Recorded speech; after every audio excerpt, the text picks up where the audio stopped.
Bonjour à tous. Alors, il n'y a pas 203. Donc, si vous êtes abonné, vous n'avez rien raté. Mais alors, pour ceux qui nous rejoignent pour la première fois, vous pouvez retrouver les premières vidéos de cette série de 3 vidéos en bas dans la description.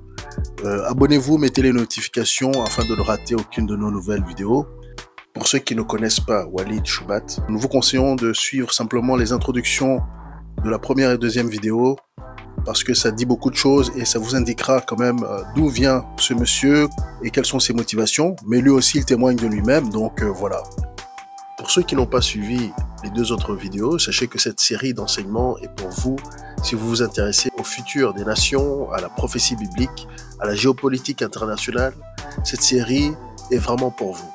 C'est une masterclass sur le décryptage des passages de prophétie dans la Bible et les outils de langage biblique et du Moyen-Orient, qui est finalement l'arrière-plan de la Bible. Comme l'a dit Ésaïe, est-ce que aujourd'hui vous voulez avoir la sagesse et recevoir des leçons vraiment dignes de ce nom?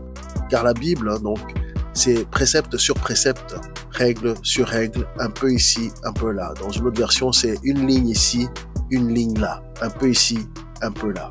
C'est ainsi que Walid Shoebat parcourt les Écritures et donc il y a beaucoup à couvrir et très peu de temps. Donc il faudra réécouter sûrement plusieurs fois cette vidéo pour en profiter au maximum et prendre des notes et aussi d'être de bons Bériens. Voilà comment profiter au maximum de cette masterclass. Bien sûr, n'oubliez pas de partager à tous ceux qui pourraient s'intéresser à ces thèmes. Quels thèmes? Les thèmes de la prophétie, l'islam, la Bible, l'Ancien Testament, la fin du monde, l'eschatologie et plus. Certains viendront peut-être même à connaître le Seigneur Jésus autrement que ce qu'on a l'habitude d'entendre dans l'évangélisation classique. Nous présentons souvent Jésus comme le Fils de Dieu, la preuve de l'amour de Dieu, et tout cela est vrai. Mais il faut aussi savoir que c'est le défenseur d'Israël. C'est celui qui défend Israël. Quelle que soit la manière qu'Israël se trouve, nous allons découvrir qu'il a une mission pour détruire les ennemis d'Israël. Alors bien sûr, ce n'est pas ce qu'on a l'habitude d'entendre le dimanche matin, mais dans une conférence prophétique, ça va dans ce sens et d'où l'intérêt de cette vidéo, de la traduire, de la faire connaître à tous. Donc partagez un maximum, faites connaître ce message. Soyez de bons Béréens, suivez jusqu'au bout, encore une fois, partagez à vos amis et bon visionnage. Vous pouvez désormais soutenir la chaîne via PayPal ou en nous achetant un café. Les détails sont dans la description. Mon plus grand focus en réalité, lorsque je vais dans les universités, c'est la jeunesse de l'Amérique. Parce que personne ne prend soin de la jeunesse. Et si vous ne prenez pas soin de la jeunesse, le diable va le faire. Il le fera. Ce qu'il veut faire, exactement comme pour le nazisme, c'est exactement de voler une génération et de laver le cerveau d'une seule génération et le reste est changé à jamais. C'est fini. Vous pouvez détruire l'Amérique en volant cette génération de la jeunesse américaine et c'est terminé pour l'Amérique. Il se trouve partout dans les universités. Très peu de ministères vont visiter les universités et c'est si crucial. Personne ne le fait. Le ministère le plus important, dans mon opinion, bien au-delà de ce que nous sommes en train de faire, c'est d'atteindre la jeunesse. Dans chaque conférence où je vais, je vois beaucoup de cheveux gris. Vous n'allez pas durer. Et moi non plus. Nous allons partir. Ceux qui resteront sont nos enfants, nos petits-enfants et leurs petits-enfants. C'est eux dont nous devons prendre soin. C'est un problème, c'est un épidémique. Si vous regardez le mouvement chrétien, comparé au mouvement musulman, les musulmans se concentrent sur la jeunesse. Regardez toutes les manifestations musulmanes. Il y a beaucoup de jeunes, mais les chrétiens ne se concentrent pas sur leur jeunesse. Ok. L'Antéchrist est capturé. Il est jeté dans le lac de feu dans Apocalypse 19. Oui, mais avant que cela arrive, il faut se battre contre lui. Et que dire des noces de l'agneau dans Apocalypse 19? Et lorsque la pensée occidentale regarde ces choses, ils disent, vous savez, la bête et le faux prophète. La bête est un individu. Et le faux prophète est un autre individu. Ces 2 individus sont jetés dans le lac de feu. Eh bien, partout où je regarde dans la Bible, une bête représente un empire ou une entité. Les bêtes qui sortent de la terre, ça dit que ce sont aussi des rois. Est-ce qu'une bête est un roi? Oui. Est-ce que c'est un royaume? Oui, toutes ces réponses sont bonnes. Donc il faut penser de la bête comme un roi qui règne sur un royaume. La bête et le faux prophète sont jetés dans le lac de feu. Si vous ne voulez pas accepter que la bête, c'est un royaume avec une multitude de peuples, alors vous devez me dire dans Apocalypse chapitre 19, verset 7, regardez ce que ça dit. Les noces de l'agneau sont arrivées et son épouse s'est faite prête. Je peux argumenter et dire que sa femme est un individu féminin. Après tout, Christ n'a jamais terminé son ministère, il ne s'est jamais marié. Quand il revient, il va avoir un mariage, et nous allons avoir un roupa, et il va briser le verre, et nous allons chanter Hamanagila pour lui. Vous êtes en désaccord avec moi? Pourquoi? Parce qu'après tout, chaque chose est un individu. La bête est un individu, la bête est l'antichrist tout le temps. J'insiste sur cela, la bête est l'antichrist tout le temps. Mais non, pas nécessairement, parce que l'épouse, dans le contexte, représente une multitude de peuples. Donc c'est l'agneau qui vient pour son épouse, et c'est un époux qui vient pour sa fiancée, et la fiancée représente une multitude qui vient de plusieurs nations et langues. Même chose avec le système de la bête. C'est un peuple avec plusieurs nations qui viennent de plusieurs tribus et de langues. Ok? Et le dîner du grand Dieu, la pensée occidentale, rend le dîner des noces de l'agneau séparé. Ils disent que le repas des noces de l'agneau, c'est 7 ans dans le ciel et nous mangeons des côtes d'agneau, pendant qu'il y a 7 ans de tribulation pour Israël. Le dîner. Mais quand vous allez au verset 17, « Et je vis un ange qui se tenait dans le soleil, et il cria d'une voix forte, disant à tous les oiseaux qui volaient par le milieu du ciel, « Venez, rassemblez-vous pour le grand festin de Dieu. » Verset 19, qu'est-ce qui va se passer au verset 18? « Afin de manger la chair des rois, la chair des chefs militaires, la chair des puissants, la chair des chevaux et de ceux qui les montent, la chair de tous, libres et esclaves, petits et grands. » Ça semble pas être un dîner. C'est un dîner, un repas pour les oiseaux. Nous allons aussi rejoindre ce dîner, ce repas, d'une certaine manière, dans la bataille. Si vous ne croyez pas que vous allez être impliqué dans cette guerre, dans cette bataille, ayez une copie du 3e service que j'ai donné aujourd'hui, parlant de Joël 3, Joël 2 et toutes ces bonnes choses, les mettant en correspondance avec Psaume, Ésaïe 13, comment les saints vont être avec lui dans le combat, dans la bataille également. Nous allons participer dans ce combat du grand Dieu. Nous avons une seule journée. Je ne peux pas tout expliquer, ça prend des journées et des mois. Ok? Maintenant, la bête et les faux prophètes, tous ces deux seront jetés dans le lac de feu.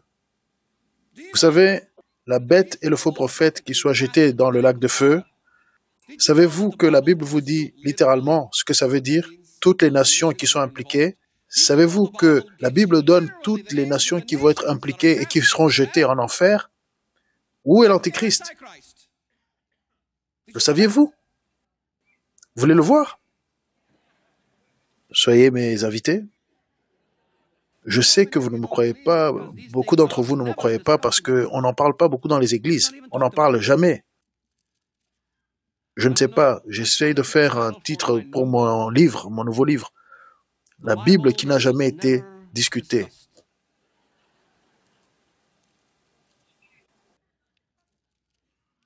Ouvrez vos Bibles dans Ézéchiel chapitre 28, 29, 30, 31, 32. C'est partout de là-bas. Tout y est. Au chapitre 28 dans la Bible, dans Ézéchiel. Donc Ézéchiel 28, la parole du Seigneur est venue en me disant, « Fils de l'homme, dis au prince de Tyr, dis, ainsi dit le Seigneur. » Le prince de Tyr, tous les experts sont d'accord. Tous les chercheurs sont d'accord. Le prince de Tyr, c'est l'Antichrist. N'est-ce pas, frère Missler? Pouce levé. Il s'agit de l'Antichrist, ils sont tous d'accord.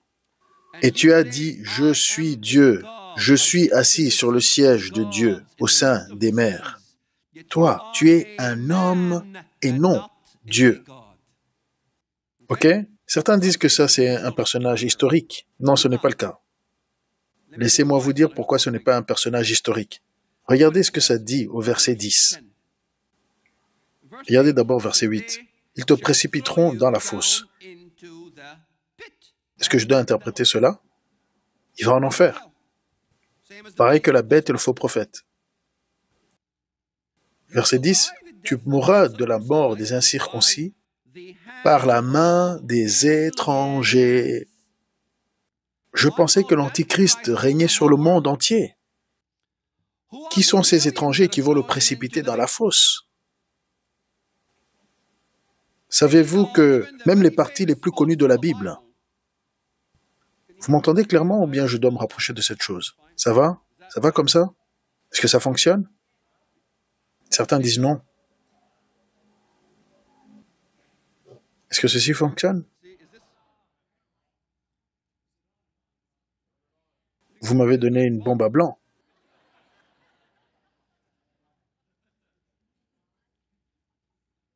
Boum. Ça marche toujours pas? Ah, on a une explosion enfin. Ok, très bien. Où en étais-je? Il a été précipité dans la fosse. Les étrangers. Les étrangers sont en train de l'envoyer dans l'enfer. Comment est-ce possible s'il règne sur le monde entier? Même dans Michée 5, si vous allez dans Michée 5, gardez un doigt sur Ézéchiel 28, nous allons y retourner. Dans Michée 5, mettez un marqueur dans Ézéchiel 28, nous allons y retourner. Michée 5, et toi, Bethléem Ephrata, petite entre les milliers de Juda, de toi sortira pour moi celui qui dominera sur Israël. Et toutes ces bonnes choses, n'est-ce pas? Tout chrétien occidental connaît celle-là. Ne regardez pas vos Bibles et dites-moi le reste de l'histoire. Sans regarder vos Bibles, est-ce que vous pouvez me dire la suite? Quelqu'un peut-il me dire le reste de la chose? Parce que pour vous, Michée 5 parle de la naissance de Jésus à Bethléem, dans le mangeoire. Vous aimez les histoires sentimentales, vous savez. C'est un bébé dans le mangeoire, vous chantez les chansons de Noël. Vous aimez toujours ce petit bisounours de Jésus, mais vous oubliez le grizzly. Si vous continuez, regardez ce que ça dit. Verset 3. C'est pourquoi il les livrera. Il les a livrés parce qu'ils l'ont rejeté. Jusqu'au temps où enfantera celle qui doit enfanter. Là, elle n'est pas Marie, c'est Israël, qui donne naissance à l'État d'Israël. Et le reste de ses frères. Et vous voyez ce mot « frère » ? Donc, dans Matthieu 25, lorsqu'il va juger les nations, j'avais faim et vous ne m'avez pas donné à manger. J'étais nu et vous ne m'avez pas vêtu. J'étais en prison et vous ne m'avez pas visité. Quand avais-tu faim? Quand étais-tu nu? Toutes les fois que vous l'avez fait à le moindre de mes frères, dans ce cas-ci, sont les Juifs. Ils étaient nus à Auschwitz. Ils avaient faim. Et la même chose va se répéter dans la fin des temps nouveaux. Les frères dont il est question ici sont Israël. Si ce n'est pas Israël, alors vous devez me dire comment ça peut parler de retourner au restant et de rejoindre Israël. Reviendra auprès des enfants d'Israël. Vous voyez cela au verset 3, Michée 5, 3. Et donc, les frères ici correspondent à Israël, littéralement. Et il se présentera et ça continue. Et regardez ce que ça dit. Au verset 5, c'est lui qui ramènera la paix. Et donc voici, lorsque la paix va arriver, lorsque l'Assyrien viendra dans notre pays et qu'il pénétrera dans nos palais. Ici, l'Antichrist est appelé l'Assyrien. Lorsqu'il viendra dans notre pays, lorsqu'il viendra dans Israël. Ok? Qui est en train de dire ceci? L'Assyrien va rentrer dans notre pays lorsqu'il pénétrera dans nos palais. Nous, Dieu, nous ferons lever contre lui l'Antichrist, 7 pasteurs et 8 princes du peuple. Quand est la dernière fois lorsque vous avez eu une discussion de la Bible à propos de ces 7 pasteurs? Vous n'avez jamais entendu parler de ça, je parie. Avez-vous entendu parler de ça? Avez-vous déjà cherché à savoir sur les 7 pasteurs? Je veux dire, l'Antichrist règne sur 10 royaumes, n'est-ce pas? 3 sont déracinés, l'Égypte, la Libye et le Soudan. Ça, c'est dans Daniel. C'est mentionné littéralement. Couche, Fout et la Libye. Couche, Fout et l'Égypte le suivront en soumission. Ils sont arrachés de la racine. Qu'est-ce qui reste quand on les enlève des 10? 7. 7 rois justes contre 7 rois injustes. 7 contre 7. C'est un combat avec les alliés des forces bonnes et les alliés des forces méchantes, comme l'avait eu en Allemagne nazie. D'ailleurs, la Bible dit que les peuples venant des extrémités de la terre viendront le détruire. Les navires de Kittim vont venir le détruire. Il y a beaucoup de passages dans la Bible que je peux vous montrer où l'Antichrist ne règne pas sur le monde entier. Mais attends une minute, Walid. Et les passages de la Bible qui disent « toutes les nations », tout le monde aura une marque sur leur front ou la main droite. Vous savez, toutes les nations, ils viendront, n'est-ce pas? Ils prendront la marque, toutes les nations, y compris l'Amérique, prendront tous la marque. Les Américains vont avoir la marque de la bête. Non. Si toutes les nations veulent dire toutes les nations pour vous, les Occidentaux, parce que vous ne comprenez pas, là au Moyen-Orient, tout le monde entier, ce n'est pas toute la terre comme vous pourriez le penser. C'est aussi loin que le royaume peut aller. Si toutes les nations de tout le monde veulent dire du globe entier, alors dites-moi, lorsque Nabuchodonosor a fait un décret, vous savez l'histoire avec Shadrach, Meshach et Abednego, comme vous les appelez? Shadrach, Meshach et Abednego. Qu'est-ce qui s'est passé? Nabuchodonosor a fait un décret. Et ce décret s'appliquait à toutes les nations, tribus et langues de toute la terre. Vous devrez adorer le Dieu de Shadrach, Meshach et Abednego. Vous vous rappelez de celle-là? Toutes les nations et tribus de toute la terre. Est-ce que son décret a atteint les Esquimaux, les Mayas? À quelle envergure ça a été? Non, c'était de son royaume. L'évangile ira partout sur la terre. Vous savez, c'est Paul qui en parlait comme ça. Ça n'a pas été partout sur la terre à ce temps-là. Le monde entier est venu écouter la sagesse de Salomon. Est-ce que toute personne de toute la terre est venue écouter la sagesse de Salomon? Non, c'était aussi loin que quelqu'un peut aller. C'est une expression. Ça a toujours été, en Orient, une expression. Je peux vous montrer exemple après exemple où le monde entier ne voulait pas dire le globe entier. Alors ici, des étrangers vont le détruire. Dieu va lever 7 leaders, 7 rois justes. Et je soupçonne que l'Amérique fait partie de l'un de ces 7. Je le soupçonne. Pourquoi? Parce que ça dit de la nation la plus terrible, donc la nation la plus militarisée du monde, ira contre l'Antichrist. Et ainsi, ils vont nous délivrer de l'Assyrien, lorsqu'il va venir dans notre pays, lorsqu'il va pénétrer nos frontières. OK? C'est merveilleux. Donc là, nous allons au chapitre 28. Ézéchiel 28. Regardez ce que ça dit sur cet homme. Toi, tu es un homme et pas un Dieu, au verset 2. Et regardez comment on l'appelle au verset 12, au verset 13. Fils de l'homme, prononce une complainte sur le roi de Tyr. Tu mettais le sceau à la perfection. Tu étais plein de sagesse, parfait en beauté. De quoi il parle?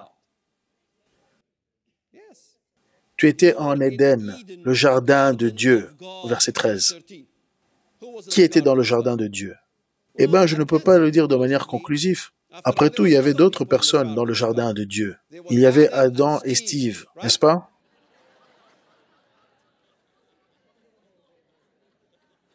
Désolé, Adam et Ève. Je sais. Je ne pouvais jamais comprendre cette affaire d'Adam et Steve. Je veux dire, après tout, je peux regarder au pasteur, je peux regarder à Keith. Je ne vois rien de séduisant chez eux.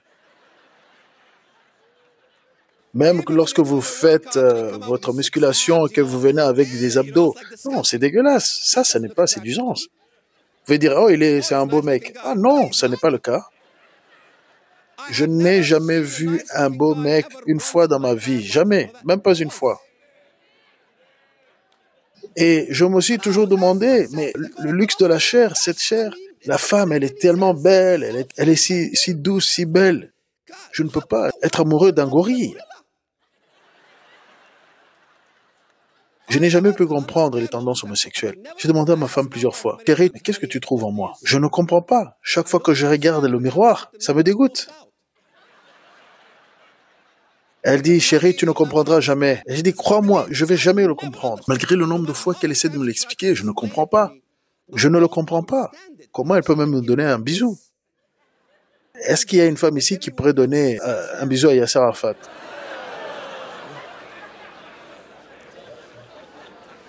Je ne sais pas comment sa femme a pu l'embrasser. Ça a dû être l'insémination artificielle.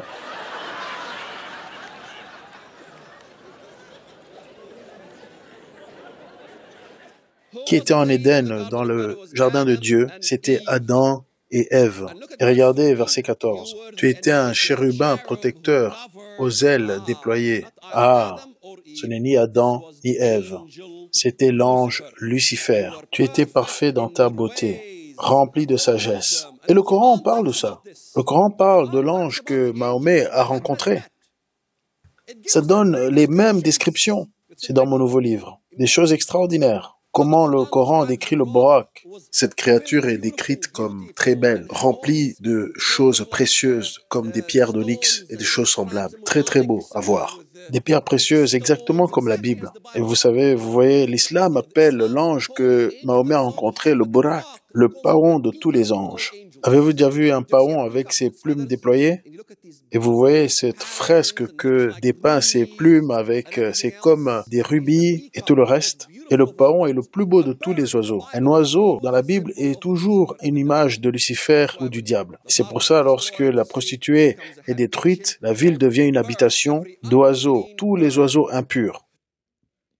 Ok, ici il y a le diable, lui étant un homme, donc ça doit être l'antichrist, il est jeté en enfer. Au chapitre 29, voici, je suis contre toi, ô Pharaon de l'Égypte, roi de l'Égypte. Il appelle le même type, Pharaon, roi d'Égypte, parce qu'il règne sur l'Égypte. Ô grand monstre, verset 3. Grand crocodile, verset 3. Qui te couche au milieu de tes fleuves. Ça semble être comme l'antichrist, le diable. Verset 4. Et je te tirerai du milieu de tes fleuves, au milieu des nations, des peuples, des tribus et des langues. Les rivières, c'est des multitudes, différents arrière-plans ethniques, différentes nations et différentes langues. Et tous les poissons de la rivière s'attacheront à tes écailles. Vous vous rappelez lorsque je vous parlais de l'allégorie? Les poissons, c'est les suiveurs, les croyants, les fidèles, ceux qui suivent. Verset 5. Je te donnerai pour pâture aux bêtes de la terre et aux oiseaux du ciel. Exactement comme le dit l'Apocalypse, exactement comme le dit Ézéchiel 38. Elle deviendra la nourriture, la bête. Et puis ça continue pour parler de toutes ces autres nations. Au chapitre 30 d'Ézéchiel, regardez au verset 3, « Car le jour approche, le jour de l'Éternel approche. » Le jour de l'Éternel, c'est le jour de l'Éternel, c'est le jour du Seigneur. Regardez de quoi ça parle. Au verset 5, l'Éthiopie, Pout, Lud, toutes ces nations sont jetées dans la fosse en enfer. Donc l'Éthiopie, le Soudan, Couche, la terre des Somaliens, Libye, la Mauritanie, l'Algérie, le Maroc, tous les pays de l'Afrique du Nord. Tout ça correspond à la Libye. Non seulement la Libye d'aujourd'hui. La Libye correspond aux morts et elle correspond aux barbares orientaux, si vous voulez. Lydia, la Lydie. Où se trouve la Lydie? Lydia, c'est la Turquie. Tous sont musulmans. D'accord? L'Égypte sera détruite de Migdol à Syène, au verset 6. Donc de Migdol au barrage d'Aswan. Tout cela sera détruit. Il faudrait une arme nucléaire sûrement pour détruire tout ce vaste territoire. C'est surprenant. Et ils sauront que je suis l'Éternel, verset 8. Qui sauront qu'il est l'Éternel? Les musulmans sauront qu'il est l'Éternel. Et d'ailleurs, au psaume 83, il le dit. Ils reconnaîtront qui est l'Éternel. Ils reconnaîtront son nom. Ils reconnaîtront son nom. Quel est son nom? Emmanuel, Dieu avec nous. Ils vont reconnaître son titre. En fait, en Ésaïe, chapitre 48, ça parle très clairement du monde arabe et de fait qu'ils vont connaître son nom. Et il leur dit qui il est.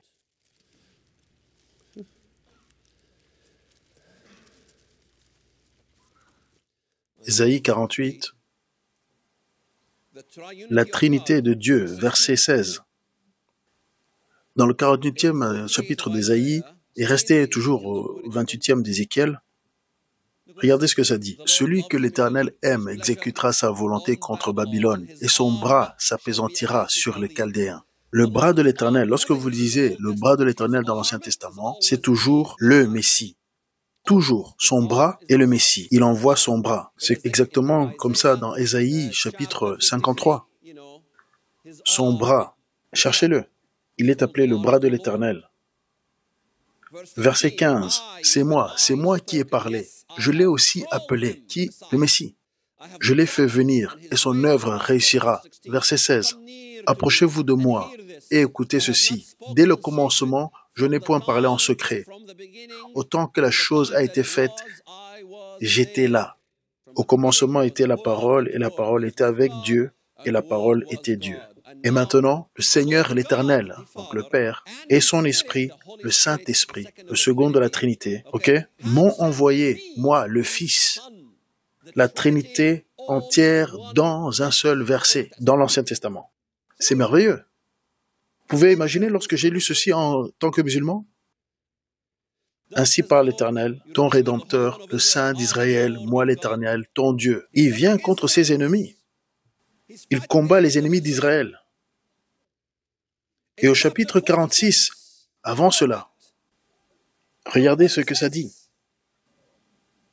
chapitre 45, 44, 43, choisissez n'importe. C'est tout à propos de l'islam. Regardez au verset 23. 45, 23. Tout genou fléchira devant moi, toute langue jurera par moi. Tous les Américains chrétiens connaissent celui-là dans le Nouveau Testament, que Jésus-Christ est Seigneur. Mais ils ne regardent jamais dans l'Ancien Testament la contrepartie de ce verset. Des choses très intéressantes. Regardez ce que ça dit. Au chapitre 46, verset 1. Bel s'écroule, Nebo tombe. Qui est Bel? Bel a toujours été Arthur Jeffrey, le plus grand historien de l'islam. Bel, Allah, c'est l'adoration de Bel, le dieu de lune. Bel s'écroule, Nebo tombe. Toutes les lunes croissantes fléchiront le genou lorsque le Messie vient. Il les détruira toutes, parce que pour lui, il y a des totems d'Asher. Babylone mystérieuse. Vous ne croyez pas? Regardons au psaume 83. Je sais que ça sonne. Pourquoi il saute de partout? Parce que c'est comme ça que tu étudies la Bible. Vous trouvez quelque chose et puis vous trouvez le reste de la Bible sur ce que ça dit dessus. Dieu l'a fait comme un puzzle. Vous savez pourquoi? Parce que s'il ne l'avait pas rendu intéressant et vous donner des devoirs, ça aurait été ennuyeux. Vous aurez lu une fois et puis vous allez le mettre sur l'étagère et vous allez l'oublier. Mais il l'a fait d'une manière que ça ne soit jamais ennuyeux. Vous comprenez? Notre Dieu n'est pas un Dieu ennuyeux. Si vous voulez un Dieu ennuyeux, allez au Coran. Avez-vous lu le Coran récemment? C'est comme un manuscrit qui est parti dans la broyeuse. Et lorsque c'est sorti de la broyeuse, ça a été remis ensemble.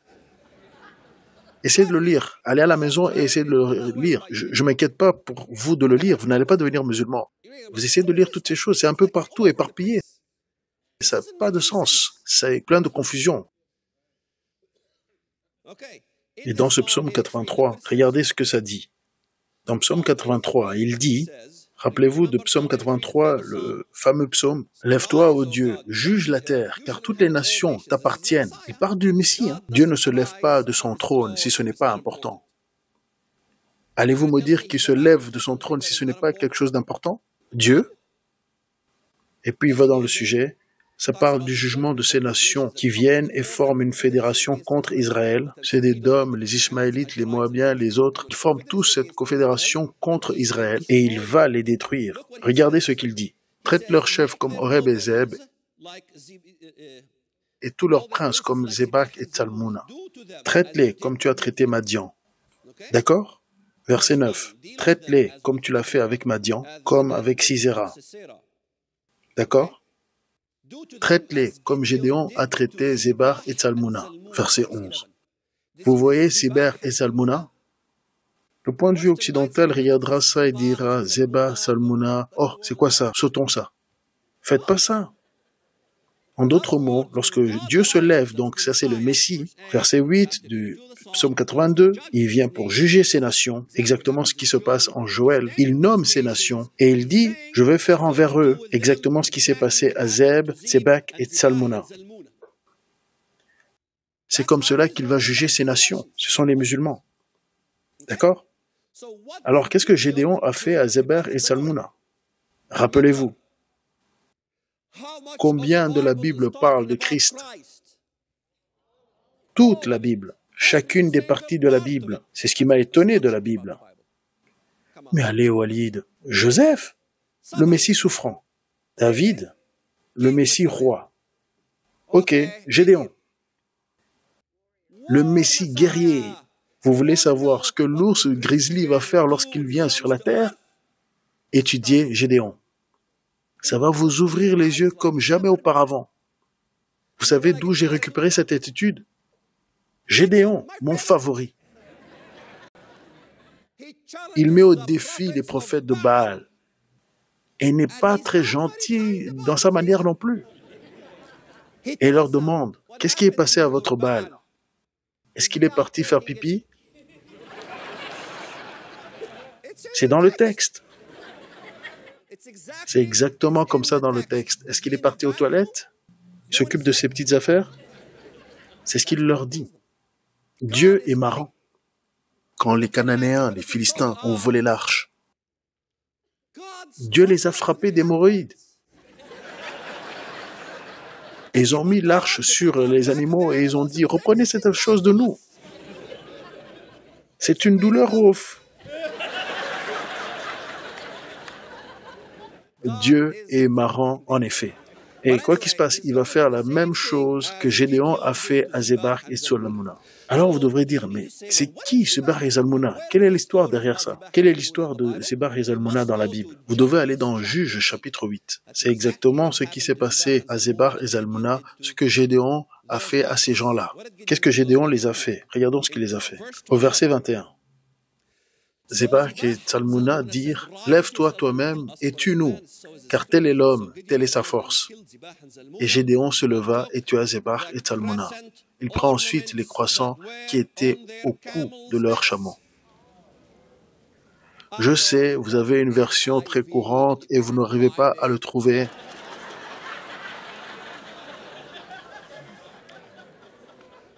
Le NIV. Presque chaque Américain que je rencontre, je dis, quelle Bible tu as? Le NIV, la version nouvelle internationale, très courante. Et ça parle de quoi? C'est penser pour penser parce que je ne comprends pas vraiment la Bible. Je veux que quelqu'un puisse me l'expliquer, donc c'est penser à penser.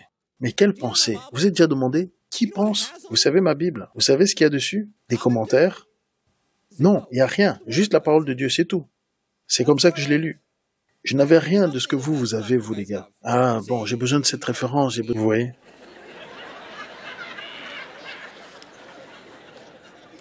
Moteur de recherche.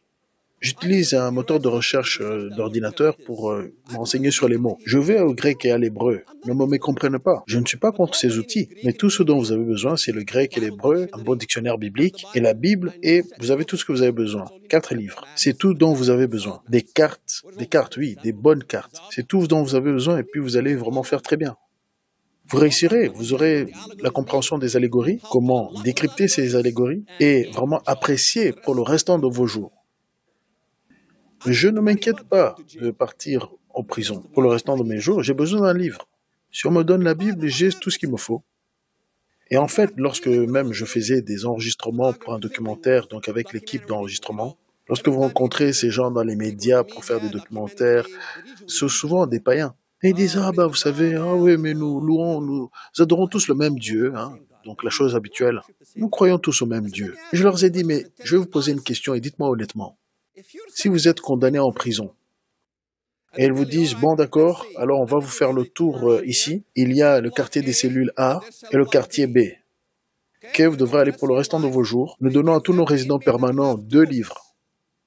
On leur donne soit le Coran pour les musulmans, ou la Bible pour n'importe d'autre qui veut. Faites votre choix. Le Coran ou la Bible. Et vous savez, n'importe quel occidental, peu importe son niveau d'incrédulité, tous sans exception ont choisi la Bible. Je leur ai dit, mais pourquoi avez-vous choisi la Bible? Ils ont dit, parce que c'est intéressant. L'autre, nous avons essayé de le lire et c'est très ennuyeux. Chacun d'entre eux a choisi la Bible. D'accord. Qui est dans le quartier A? Les chrétiens.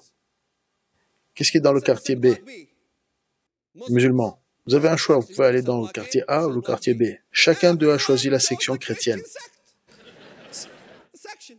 Personne n'a choisi la section musulmane. Est-ce que vous êtes raciste? Diviseur? Islamophobe? Non, je sais que si je vais chez les chrétiens, les choses seront tranquilles. Tout le monde le sait. Je peux m'en prendre chrétien le restant de mes jours. Rien ne va m'arriver. Absolument rien. Je l'ai fait en tant que musulman, m'en prendre chrétien. Nous t'aimons. C'est super. Et tu vas chez les musulmans et tu t'en prends à eux et te dire, je vais te tuer.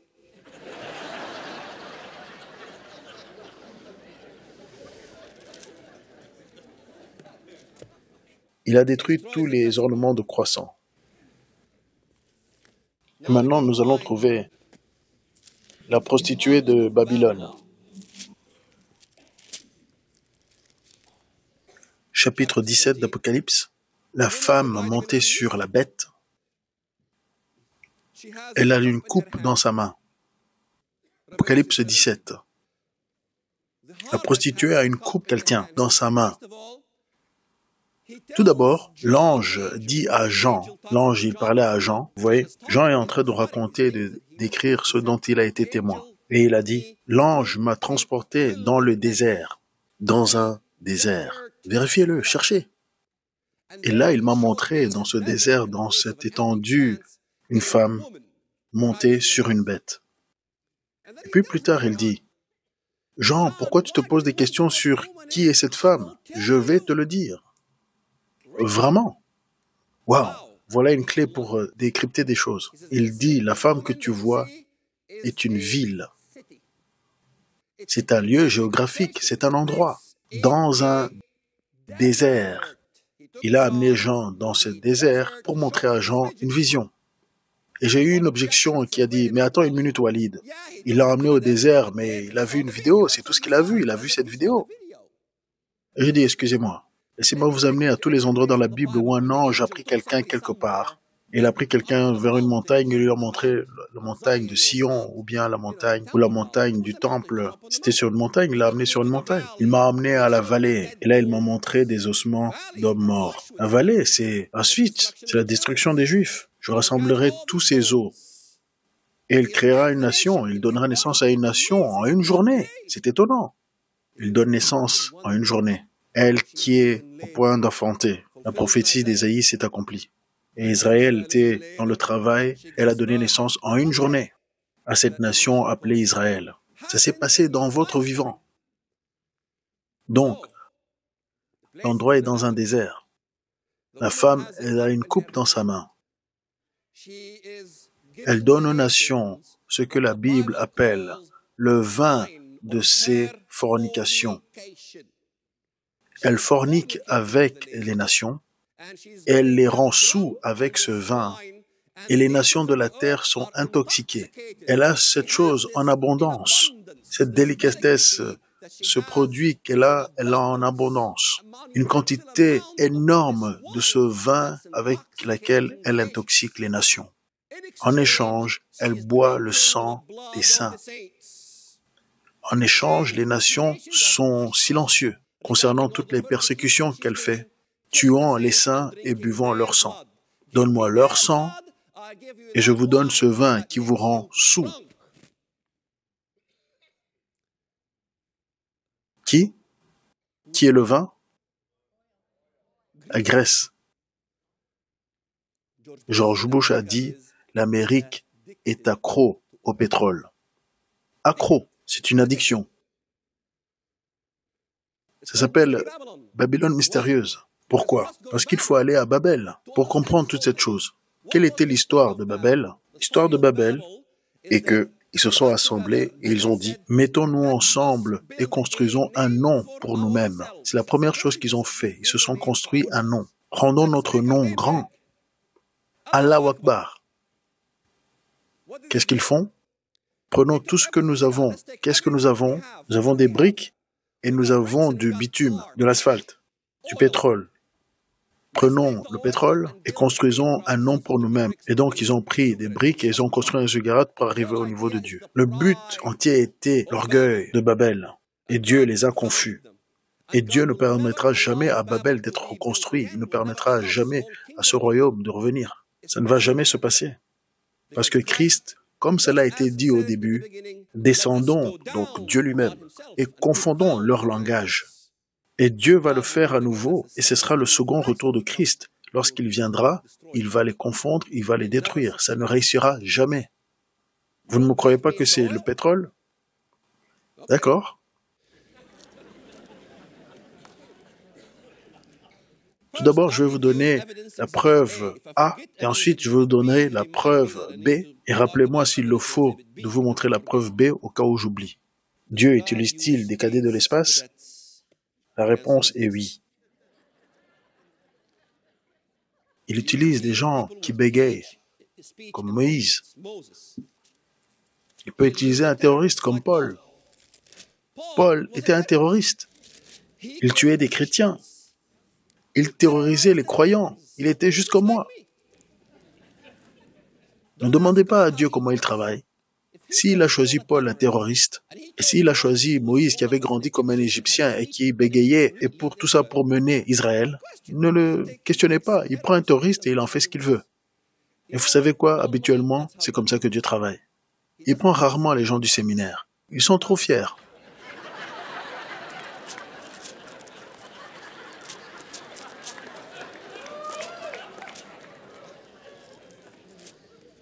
Dans Joël 3, il juge les nations. Je rassemblerai toutes les nations et je les ferai descendre dans la vallée de Josaphat. Vous connaissez tous ce verset-là, n'est-ce pas? Ou dois-je retourner aux bases? Il rassemble les nations, pareil que dans Matthieu 25, il rassemble les nations pour les juger. Là, j'entrerai en jugement avec elles au sujet de mon peuple Israël. Regardez ce qu'il dit après ça. Au verset 2, « Et parce qu'ils ont partagé entre eux mon pays, et regardez ce qu'ils ont fait d'autre en plus. Ils ont donné le jeune garçon pour une prostituée, et ils ont vendu la jeune fille pour du vin. » Il y a la prostituée, et il y a le vin. Les deux dans un seul verset. Dans Apocalypse 17, c'est la prostituée avec une coupe de vin de ses fornications.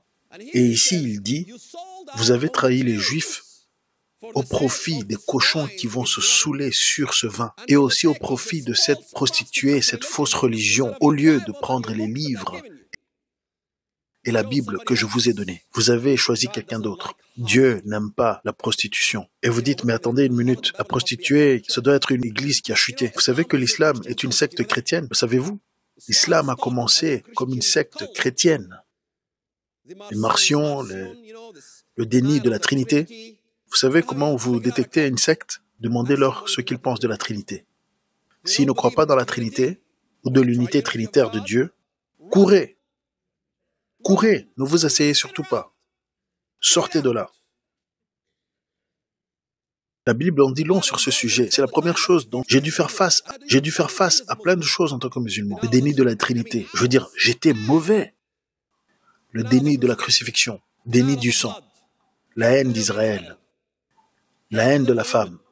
L'abus conjugal. Quel que soit le sujet, moi je voulais le salut en me faisant exploser pour que je puisse recevoir le salut. Et tout d'un coup, viens, rentre, c'est fini. J'aime les Juifs. J'ignore pourquoi, mais j'aime les Juifs maintenant. Avant, je ne pouvais même pas les supporter, mais maintenant, je les apprécie. Et même lorsqu'ils abusent de moi parfois, je les aime quand même. Parfois, ils peuvent vous rendre fou.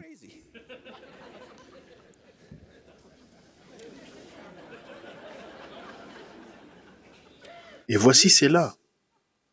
Pièce à conviction. Ah, regardez ce qu'il dit.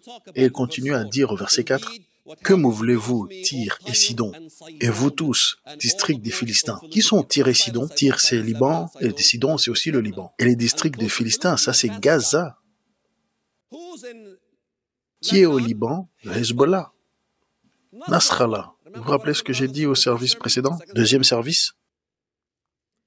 Et j'ai dit qu'éventuellement, parce qu'ici il dit, mais qui êtes-vous pour vous mesurer à moi? C'est le Messie qui parle. Qui pensez que vous êtes, monsieur Nasrallah, pour vous mesurer au meilleur?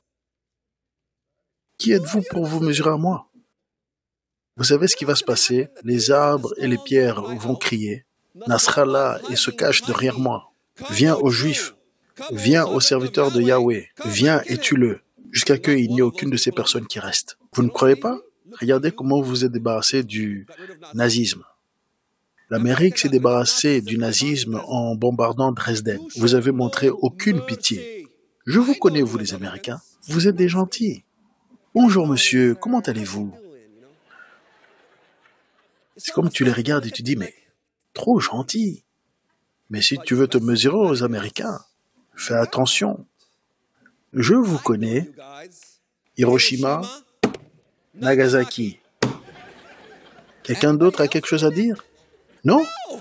Signez s'il vous plaît sur la partie pointillée. Oui, monsieur. Maintenant, pouvons-nous partager le café et avoir des échanges économiques et industriels? Bien sûr, maintenant le Japon est un ami. Je vous connais, vous les Américains. Vous ne me trompez pas avec votre gentillesse, votre douceur là. Vous êtes comme une batte de baseball et je te dis toujours aux musulmans. Ne vous mesurez pas aux Américains. Ne taquinez pas les Américains. Vous pensez que vous pouvez les marcher dessus, mais pas du tout. Je les connais plus que vous. Si vous appuyez le mauvais bouton, vous allez voir le grizzly. C'est comme ça que les Américains sont, des gens doux, mais ne les provoquez pas.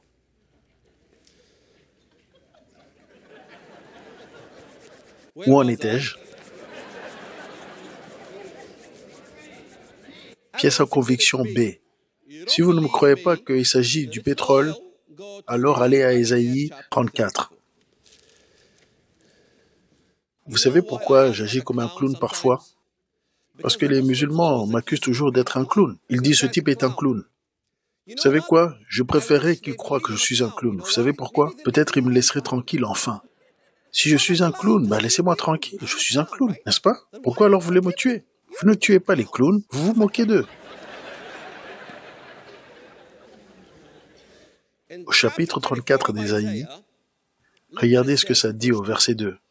Car l'indignation de l'Éternel est sur toutes ces nations, et sa fureur sur toute leur armée. Il les voue à l'extermination. Il les livre au carnage. Waouh! Ils seront exterminés. Verset 4. Et toute l'armée des cieux se fondra. Est-ce que ça, c'est une petite chose? Et les cieux seront mis en rouleau comme un livre, et toute leur armée tombera. Et verset 5. Mon épée s'est enivrée dans les cieux. Voici, elle va descendre sur Édom, sur le peuple que j'ai voué à l'extermination pour le châtier. Édom se trouve en Arabie.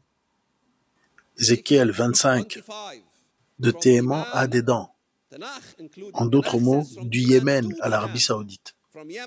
Ça, c'est Édom, selon Dieu. Peut-être que dans un dictionnaire, ça vous dira que c'est la Jordanie. Mais il faut aller dans Ézéchiel 25 et me dire ce à quoi correspond Édom. Et là, ça dit que c'est de Téhéman à Dédan. Et vous ne pouvez pas vous en échapper. L'Arabie est dans la Bible. C'est partout dans la Bible. Il va la détruire. Sur le peuple que j'ai voué à la destruction, vous imaginez lorsque j'ai lu ceci en tant que musulman, ce type ne rigole pas. Il vient avec une épée pour juger. Un jugement terrible. Les étoiles vont fondre. Vous savez pourquoi il va les juger? Certains parmi vous peut-être ne vont pas aimer pourquoi il va les juger. Mais vous savez ce que le patron dit? Regardez au verset 8, ce que le patron dit. Car c'est un jour de vengeance pour l'Éternel. Une année de représailles pour la cause de Sion. Vous n'aimez pas les Juifs? Vous avez des problèmes.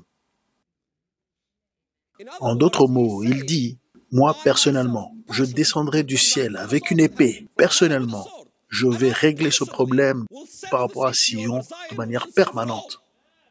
Voilà ce qu'il va faire. Il va le faire lui-même.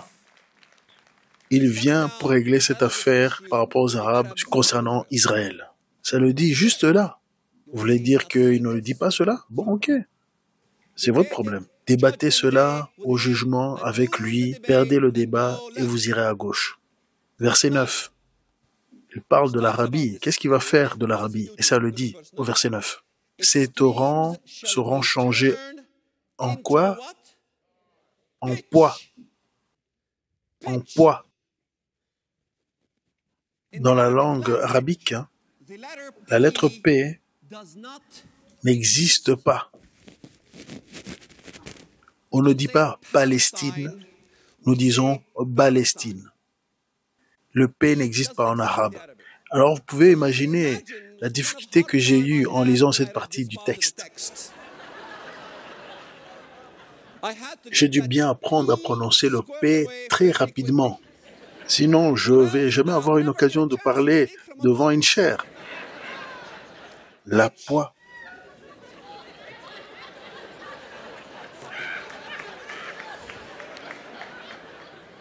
La poix. Pouvez-vous me dire ce que c'est la poix? L'asphalte. Ou le pétrole. Littéralement, nahal, du goudron. Parce que ici, nous lisons que ces torrents, les torrents d'Édom seront changés en poids. Désolé, nahal veut dire torrent. Les torrents signifient les torrents, les rivières, les mines, les tunnels souterrains. Allez vérifier dans l'hébreu ce que ça veut dire. Cliquez et lisez. Ça dit des rivières, mais c'est pas des rivières d'eau. Ça veut dire des torrents, des mines, des passages souterrains, des puits. En d'autres mots, les gisements de pétrole seront remplis de pétrole. Et qu'est-ce qu'il fera de ces souterrains remplis et toutes ces choses? Ça deviendra de la poix brûlant. Et sa terre sera comme de la poix qui brûle. C'est là, verset 9. Allez-vous douter cela? Non, c'est juste là. C'est écrit noir sur blanc. Elle ne s'éteindra ni jour ni nuit, la fumée s'en élèvera éternellement. D'âge en âge, elle sera désolée. À tout jamais, personne n'y passera. Vous savez qui ne va pas apprécier ceci? Frère Al.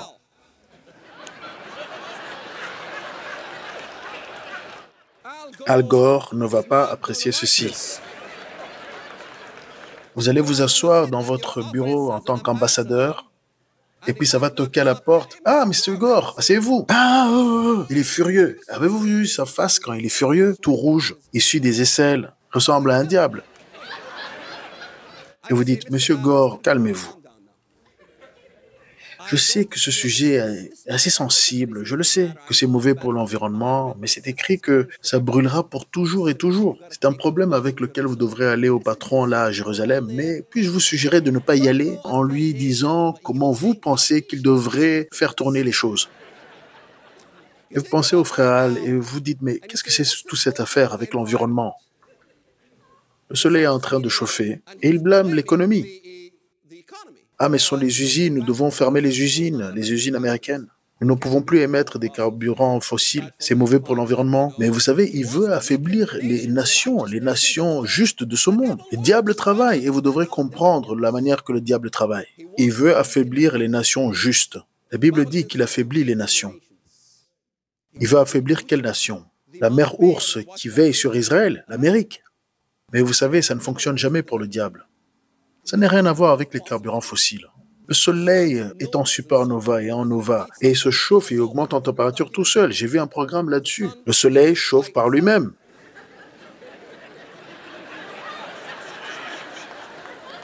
Pasteur, expliquez-moi.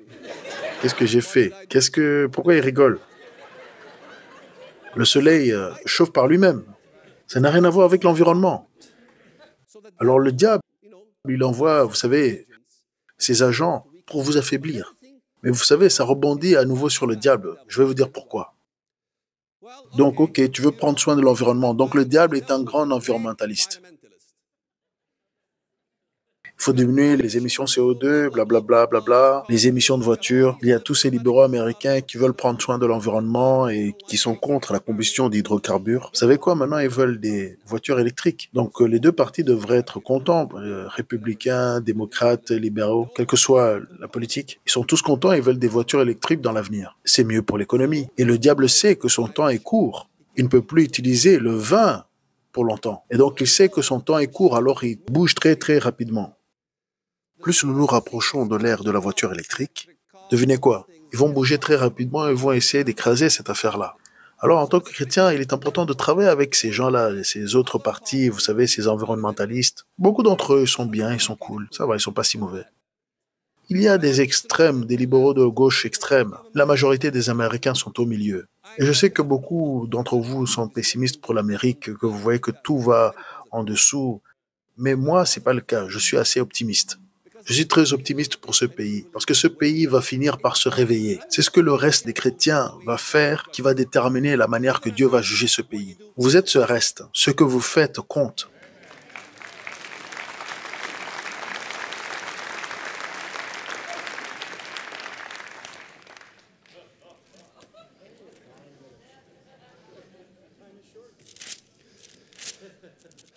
Actes, chapitre 19. Actes, chapitre 19, verset 35. Cependant, le secrétaire, ayant apaisé la foule, dit, « Hommes éphésiens, quel est celui qui ignore que la ville d'Éphèse est la gardienne du temple de la grande Diane et de son simulacre tombé du ciel, tombé de Zeus du ciel ?» Il y a une image, parce que les Occidentaux pensent l'image de la bête. Ils pensent que l'image, c'est la statue de l'Antichrist et que tout le monde va adorer cette statue de l'Antichrist. Non, ce n'est pas nécessairement le cas. Une image de la bête, c'est une icône qui ressemble au diable. D'accord? Et ça peut être une pierre, parce que ici, dans ce cas-ci, dans le livre des Actes, ce n'était pas une statue. L'adoration de Diane, hein, d'accord, d'Artémis. Allez chercher sur Google Artémis et vous allez voir qu'elle a un croissant au-dessus de sa tête. Et le symbole d'Artémis dont on parle ici, c'est la pierre qui est tombée du ciel, une pierre d'astéroïde. Pourquoi?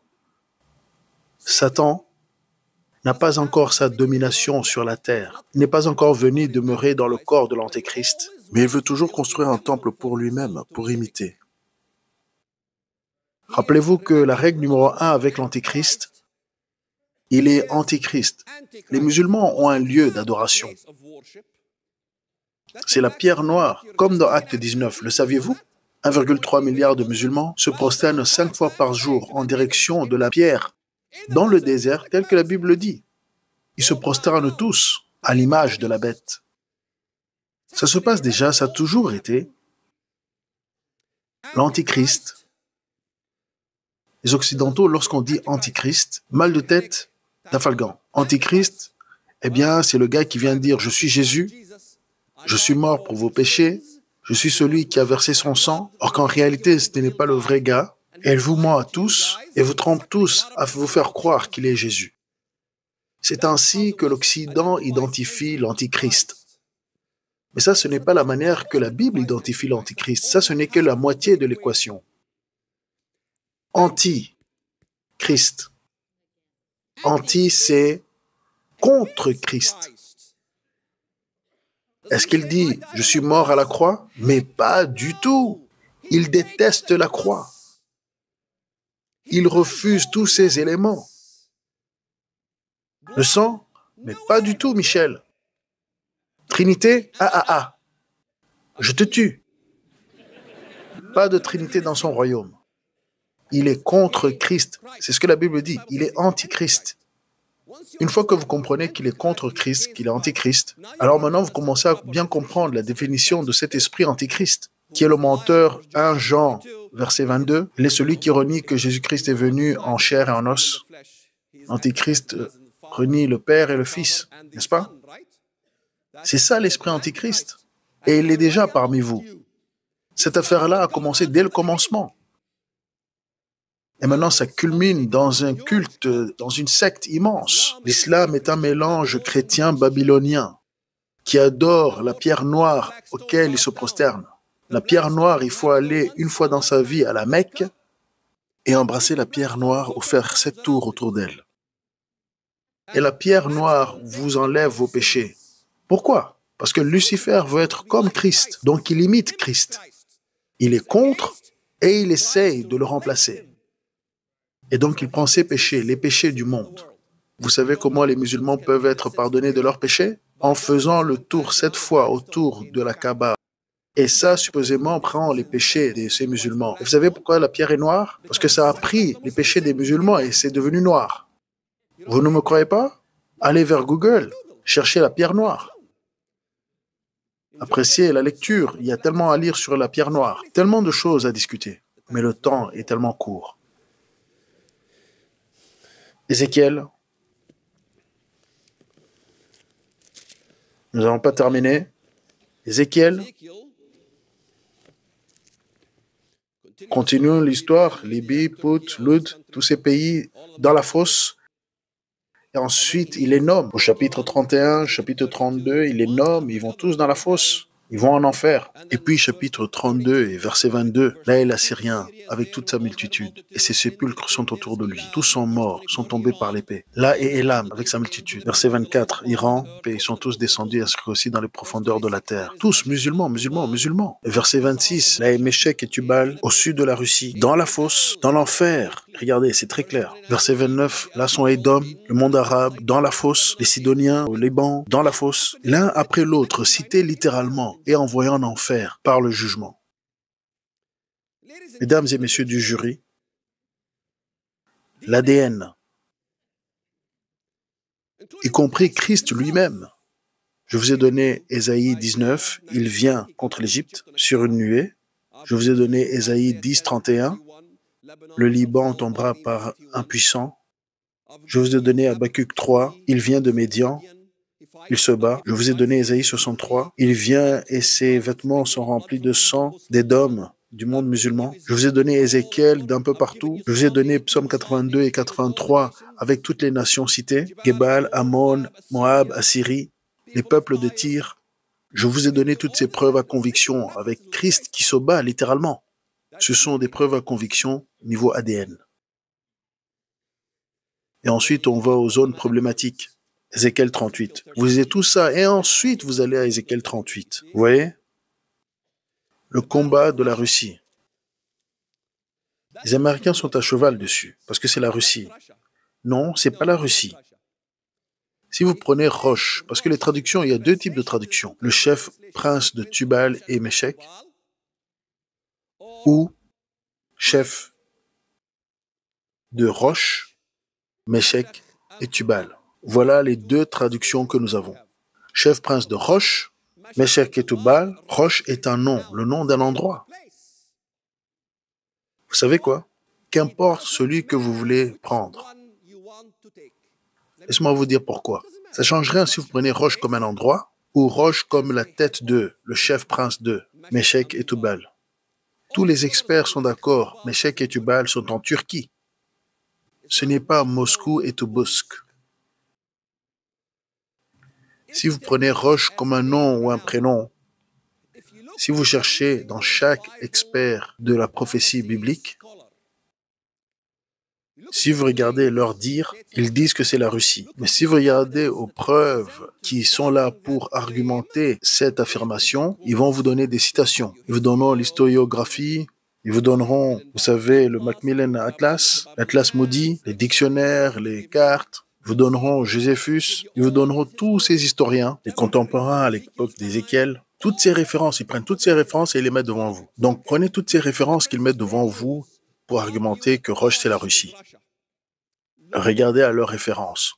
Devinez ce que vous allez trouver. Ce que vous trouverez va vous choquer. Vous allez trouver que toutes les références qu'ils utilisent montrent que Roche est au sud de la Russie. Et qu'est-ce qui est au sud de la Russie? Il y a les nations CEI, la communauté des États indépendants. L'Ouzbékistan, le Tadjikistan, le Kirghizistan, le Turkménistan, tous les stans, vous savez? Et devinez quoi? Pour que ma théorie soit vraie, et pour que leur théorie soit fausse, le sud de la Russie doit se séparer complètement de la Russie du Nord. Et devinez quoi? J'ai gagné. C'est arrivé. Il n'y a plus le sud de la Russie qui fait partie du communisme. Quelqu'un a envie de lever la main pour dire que le sud de la Russie fait partie de la Russie communiste du Nord? Ils furent communistes. Mais ce n'est plus le cas. Ils regardent vers les pays de l'Est, vers la Turquie, tous ces Leftogarma, Gomer. Maintenant, le paradigme occidental dit ceci. Pour que cela soit vrai, pour que cette invasion de la Russie avec les pays musulmans, et là, tous les experts américains sont d'accord. Ils acceptent que la Perse est devenue musulmane, que la Libye est musulmane, et Roche aussi est musulman, que tous ces pays sont devenus musulmans. Ils sont d'accord, tous. Mais ce qui se passe avec la pensée occidentale, c'est qu'ils doivent divorcer cette partie des Écritures avec l'Armageddon. Vous savez pourquoi? Parce que ça ne colle pas avec le paradigme occidental. Ceci doit se passer avant que Jésus arrive, parce que lorsque Jésus arrive, il va venir se battre contre l'Antichrist. Vous me suivez jusque-là? Donc ceci sera déjà hors d'image. Ça ne coïncide pas avec ce dont nous parlons en Occident. C'est comme un intrus. Mais ça ne fonctionne pas. Vous savez pourquoi? Parce que cette bataille se passera lorsque Christ est sur terre. Si vous ne croyez pas, mesdames et messieurs du jury, puis-je vous présenter des pièces à conviction d'ADN? Au chapitre 38 d'Ézéchiel, au verset 17, « Ainsi parle le Seigneur l'Éternel. Est-ce toi, parlant de Gog, de qui j'ai parlé jadis, par mes serviteurs, les prophètes d'Israël, qui ont prophétisé alors pendant des années. Maintenant, pourquoi j'insiste sur les serviteurs au pluriel, les prophètes au pluriel? Pourquoi j'insiste sur le S au pluriel? Si tous les prophètes d'Israël ont prophétisé à propos de Gog, vous devez me dire ce que Joël a dit à propos de lui. Joël n'a jamais mentionné Gog. ni l'a fait Ésaïe. Personne n'a mentionné Gog excepté Ézéchiel dans l'Ancien Testament. Y a-t-il une faute dans la Bible? Non. Il y a une erreur dans la manière que nous comprenons la Bible? Oui. Toujours prendre l'option 2. Toujours, toujours et toujours prendre l'option 2. Pourquoi? Parce que Gog est l'Antichrist. Si tous les prophètes ont parlé de lui, alors qu'est-ce que Joël a dit? Il vient du Nord, avec l'armée du Nord. J'enlèverai l'armée du Nord, les sauterelles et consorts. Ah, encore une longue histoire. Qu'a dit Ésaïe? C'est l'Assyrien. Michée, l'Assyrien. Chaque prophète dans l'Ancien Testament a parlé de l'Antichrist. Vous n'êtes pas convaincu? Dites que vous n'êtes pas convaincu. Ok, alors nous allons présenter d'autres preuves à conviction d'ADN. Que quand nous avons fini de parcourir ces passages, vous serez véritablement convaincus. Vous ne vous moquerez plus du pasteur. Au verset 12, j'irai faire du butin et me livrer au pillage. Vous voyez le butin là? Qui parle de faire du butin? Est-ce que vous savez ce que ça veut dire butin? Séba et Dédan, ils diront, nous allons faire du butin. Renseignez-vous sur l'islam et faire le butin. Allez sur Google et tapez Allah, islam et le butin. Profitez de la lecture pour le restant de votre vie. Le butin, c'est aussi les femmes qui seront violées aussi à Jérusalem. C'est terrible, c'est horrible. Même les nazis n'ont pas fait ça. Vous savez, si vous faites l'amour à une femme juive, c'est un crime dans le nazisme. En islam, non. Tous les coups sont permis. Vous devenez du gibier. Vos filles deviennent du gibier. Vos femmes deviennent comme du gibier. Vous les hommes en Occident, peut-être vous n'êtes pas comme nous les hommes en Orient. Nous sommes un peu plus jaloux que vous. Touchez à ma femme et je vous tue. Si vous la regardez mal, je peux ne pas aimer et même vous tuer. C'est comme ça que nous sommes en Orient. Nous sommes très protecteurs de nos femmes. Mais dans cette affaire de butin, tous les coups sont permis. La chasse est ouverte. Le mariage, votre mariage, d'un point de vue de l'islam, sera annulé et sans valeur. Votre femme devient leur chose pour faire ce qu'ils veulent avec. Vous pensez que je parle de manière allégorique? Regardez ce qui s'est passé au Soudan. Regardez ce qui est arrivé aux femmes nubiennes. Ils ont coupé et enlevé les seins. Regardez ce qui s'est passé en Smyrne. La dernière église de la Bible, Smyrne. Si je demande à des Américains qu'est-ce qui s'est passé à l'église de Smyrne, ils ne savent pas. Qui a détruit l'église de Smyrne? Les musulmans.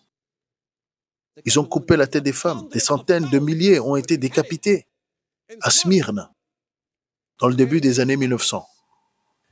L'Empire ottoman turc. Votre ignorance de l'histoire n'est pas une excuse. Il y avait des navires américains là, au quai, qui n'ont rien fait. Zéro. Il y avait un traité de paix entre les Ottomans et l'Ouest. Personne ne voulait affecter la sensibilité de la négociation des traités de paix. Et les chrétiens de Smyrne sont venus plaider vers vos gars. Là, ok, aidez-nous, à l'aide. Non, pardon, mais jouez la musique plus fort. Un des navires ne pouvait même pas sortir du quai parce que l'hélice était coincée par les cheveux des têtes qui avaient été coupées. Vous pouvez voir des photos de Smyrne. Vous pouvez voir des photos de quantité de chrétiens arméniens qui sont morts. Mais ceux-là ne sont pas des croyants parce qu'ils ne sont pas des Américains évangéliques. Ils avaient un choix entre Allah et Mahomet, mais ils ont choisi Christ. Ils sont morts. Et personne n'a fait attention. Personne n'a fait attention. Est-ce que vous entendez les gens parler des Arméniens? Smyrne? Hitler a utilisé les mêmes arguments. Personne ne se souciait des chrétiens arméniens de Smyrne. Pourquoi ils se soucieraient des Juifs? Mais c'est comme ça que Dieu va nous juger. Qu'avons-nous fait lorsque nous avons vu des hommes, des femmes, des enfants être amenés à l'abattoir comme ça? C'est dégueulasse. Regardez ce que ça dit. Verset 18. En ce jour-là, le jour où Gog marchera contre la terre d'Israël, dit le Seigneur l'Éternel, la fureur me montera dans les narines, dans ma face. Littéralement, la face, les narines de Christ en colère, le grizzly. Verset 19. Vous ne croyez pas? Continuons. Verset 19. Je le déclare dans ma jalousie et dans le feu de ma colère. En ce jour-là, il y aura un grand tumulte ou tremblement de terre dans le pays d'Israël. Et les poissons de la mer et les oiseaux du ciel et les bêtes des champs et tous les reptiles qui rampent sur la terre et tous les hommes qui sont à la surface de la terre trembleront devant moi, à ma présence. À ma présence. Vous ne croyez toujours pas?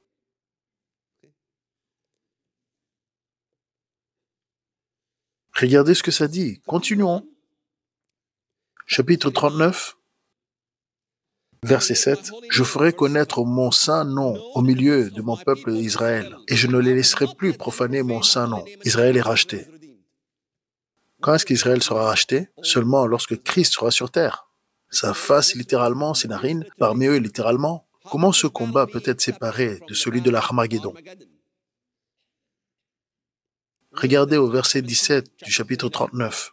Et toi, fils de l'homme, ainsi parle le Seigneur l'Éternel, dis aux oiseaux, et vous rappelez du dîner du grand Dieu donné aux oiseaux, mangez la chair des rois et toutes ces choses, c'est ici. Réunissez-vous, venez, rassemblez-vous de toutes parts pour le sacrifice où j'immole pour vous des victimes. Un grand sacrifice sur les montagnes d'Israël. Vous mangerez de la chair et vous boirez du sang. Vous mangerez la chair des héros, des puissants, et vous boirez le sang des princes de la terre. Exactement comme on voit dans Apocalypse.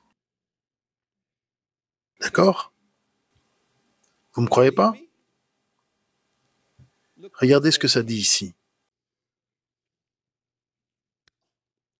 Regardez chapitre 39, verset 7.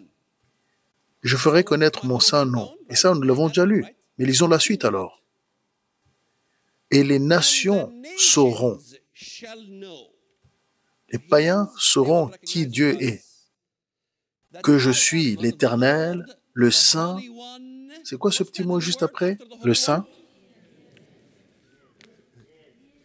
En.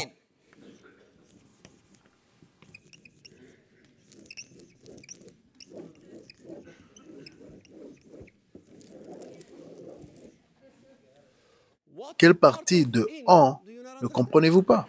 Ce n'est pas de l'Israël, mais c'est en Israël.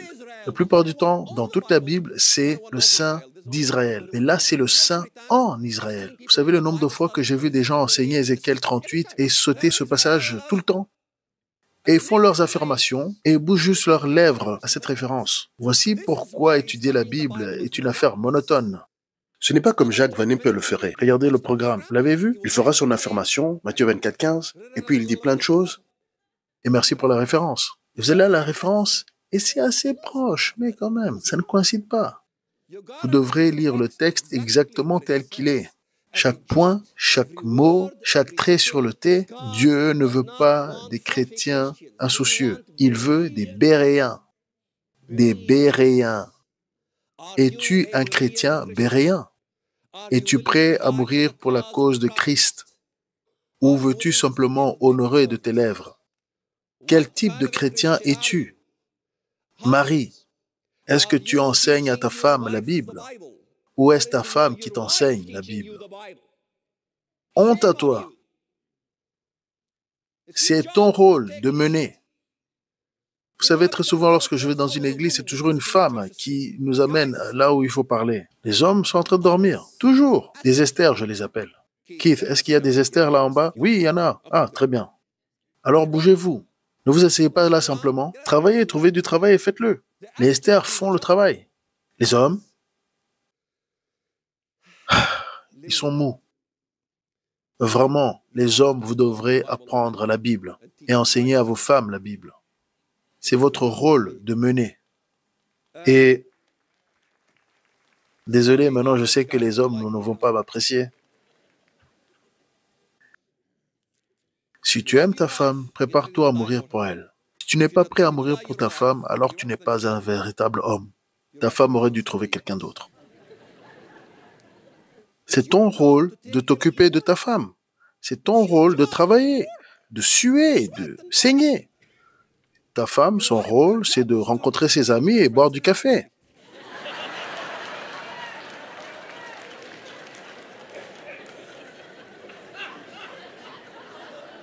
Et faire des études bibliques. Elle a assez de mal de tête. Je me rappelle la première fois que je me suis querellé avec ma femme. Je vais aller chez ma mère et mon père. Je pars. D'accord, voilà la porte.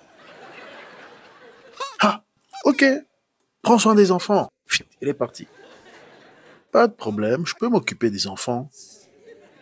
Un seul jour. En enfer et de retour. Premier problème. Ouais. Pourquoi tu pleures? Oui, maman, tu l'as laissé partir. toute la nuit. C'était l'enfer. Chérie, je t'aime.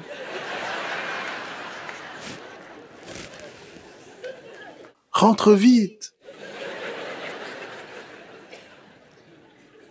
J'ai enfin pu comprendre ce qu'il faut pour prendre soin des enfants. De faire la lessive et d'enlever toutes ces taches sur les culottes, c'est beaucoup de travail.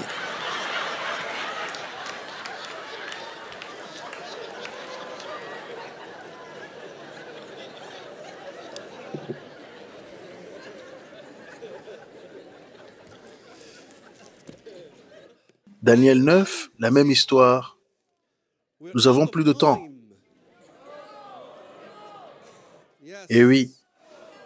Pasteur, nous n'avons plus de temps. Oui.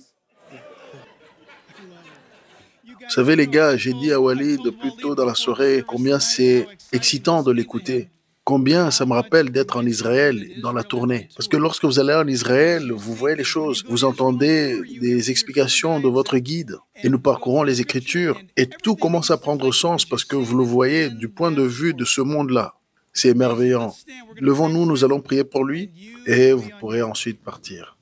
Père, nous te remercions vraiment pour cette conférence, tous ces orateurs, mais Seigneur, nous prions maintenant pour Walid. Nous savons qu'il est une grande cible dans la terre. Seigneur, avec les menaces islamiques qui sont contre lui, nous prions, Père, que tu le protèges, lui et sa famille, et nous prions, Père, que tu continues à l'utiliser puissamment. Et Père, nous te remercions tellement. Nous recevons et nous apprécions chaque défi pour aller plus loin dans ta parole. Père, je te remercie, Seigneur, parce que tu nous as donné ton Esprit Saint et ta parole. Et comme il a dit plus tôt, d'être prisonnier ou d'être banni quelque part, mais d'avoir ta parole, nous serons libres comme un oiseau. Père, je prie ce soir, s'il y a quelqu'un ici qui ne connaît pas encore le Seigneur Jésus comme son Sauveur, qui voit leurs péchés, leurs mensonges, leurs vols, leur tricherie, ou leur manipulation, ou leur arrogance, ou leur fierté, leur orgueil, leur moi, s'ils ne sont pas encore venus à Jésus-Christ ce soir, je prie qu'ils le fassent maintenant. Et si c'est vous ce soir, et si c'est toi ce soir, tu as entendu, tu as vu les Écritures, c'est cette Bible et aucun autre livre qui annonce l'avenir. Et ce livre nous dit aussi, prophétique, première doctrine prophétique de la Bible, que Dieu pourvoira au salut, à travers la femme, à travers la semence de la femme, Jésus-Christ est venu. Répondez maintenant au sujet ultime de la prophétie biblique, le salut. Ce soir, tu peux dire oui à Jésus-Christ. Là d'où tu es debout, maintenant, tu peux dire, Seigneur, pardonne-moi de mes péchés. Je suis convaincu, j'ai vu les preuves à conviction dans les Écritures. Et je te reçois, Jésus, comme mon Seigneur et Sauveur, que tu es mort à la croix à ma place pour mes péchés. Je te donne mes péchés, et Seigneur, je reçois ta justice. Jésus a dit aux musulmans, aux juifs, Nicodème, aux hindous, aux musulmans, les païens, les gentils, les athées, les non-croyants, les évolutionnistes, les religionnistes, à moins que tu sois né de nouveau, tu ne verras pas le royaume des cieux. Ce soir, tu peux dire oui au Seigneur Jésus-Christ, là d'où tu es maintenant. Père, merci pour ce temps. Bénis tous ceux qui vont sur leur chemin. Et Seigneur, veille sur Walid. Nous le mettons entre tes mains. Et tout le peuple de Dieu dit Amen. Alors, vous avez terminé, vous avez réussi à suivre jusqu'au bout, félicitations. Alors, sachez que il y a encore beaucoup de choses à dire, comme lui-même le dit, Walid n'a pas terminé. Il y a beaucoup de documents sur Internet qu'on peut trouver sur ce sujet, heureusement. Mais voilà, vous êtes invités à vraiment aller dans les Écritures. Et nous aussi, nous allons tenter de suivre ces pays un à un, tous ces pays qui sont cités du Moyen-Orient, et essayer de décrypter vraiment qu'est-ce qui s'y passe. Et nous allons tenter d'apporter des points de veille prophétique qui concernent l'islam, qui concernent l'antichrist, qui concernent les temps dans lesquels nous sommes. Alors il y a des dimensions qui n'ont pas été trop touchées dans cette présentation, c'est l'aspect technologique, mais nous pourrons en parler parce que nous savons que la technologie va vraiment assister le système de la bête. C'est évident, ça se comprend, c'est facile à vérifier, mais il y a l'aspect religieux qui est le prédominant, qui est précurseur à tout le reste. Alors, est-ce que c'est l'islam seul? Est-ce que c'est autre chose? Ça reste à voir.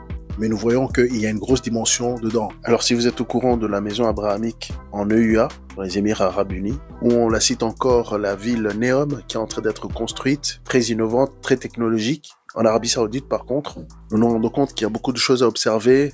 Dans ce coin, le Moyen-Orient redevient le centre du monde petit à petit avec le déclin de l'Occident, pour plusieurs raisons aussi qui sont à aborder. Mais aussi, nous voyons qu'il y a une augmentation de l'islam et son influence en Occident par la croissance démographique, par l'influence politique et culturelle. Donc, il y a beaucoup d'éléments à observer et à comprendre. Il y a beaucoup de choses à dire. Mais simplement pour vous dire, restez connectés, mettez les notifications. Nous allons amener plein de sujets sur ceci.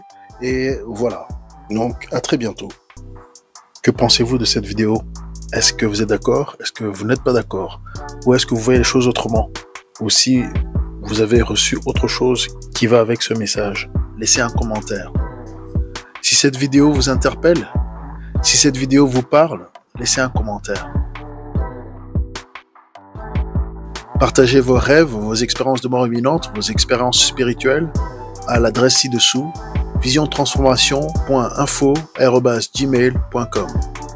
Nous connaissons en partie, nous prophétisons en partie, donc plus nous en savons et mieux nous marchons.